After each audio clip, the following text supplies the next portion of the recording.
Subscribe करें हमारे YouTube channel साधना gold को और पाएं वीडियो सबसे पहले। और हाँ, बेल आइकन दबाना ना भूलें। प्रभु को प्राप्त करने के 3 साधन बताए गए हैं।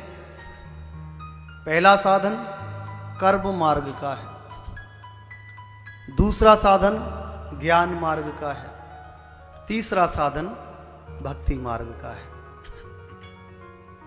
कर्म मार्ग कहता है कि सारे काम धंधे छोड़, सब कुछ छोड़, पुरुषार्थ कर, काम कर। कैसे प्रभु को प्राप्त करोगे? ज्ञान क्या कहता है?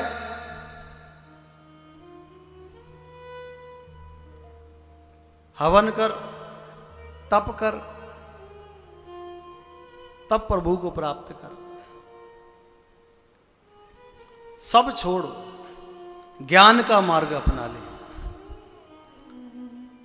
लेकिन तीसरा मार्ग कौन सा है? भक्ति का मार्ग। भक्ति का मार्ग एक ऐसा मार्ग है जो सबसे सरल, सबसे सुलभ, सबसे सरस है। और जिस प्रकार से अलग अलग युगों में, किसी युग में दान की प्रधानता कही गई, किसी युग में यज्ञ की प्रधानता कही गई, किसी युग में योग की प्रधानता कही गई, कलयुग में गोस्वामी तुलसीदास जी क्या कहते हैं? कलयुग केवल नाम आधारा, सुमिर सुमिर नर उतरहि पारा। कलयुग योग न यज्ञ न ज्ञाना, एक आधार राम गुण गाना। सबसे सरल साधन इस कलयुग में प्रदान किया गया है।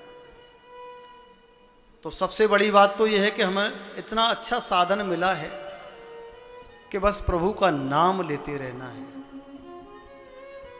संसार की कोई वस्तु छूटेगी नहीं कभी जीवन में, याद रखना।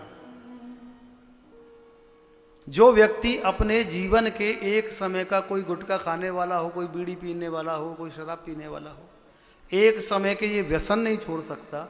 अगर उससे कहा जाए भैया परिवार छोड़ के लग जाओ भजन में, छोड़ पाएगा? जो साधारण से जीवन के व्यसन नहीं छोड़ सकता, वो संसार को कैसे छोड़ेगा? नहीं छोड़ सकता।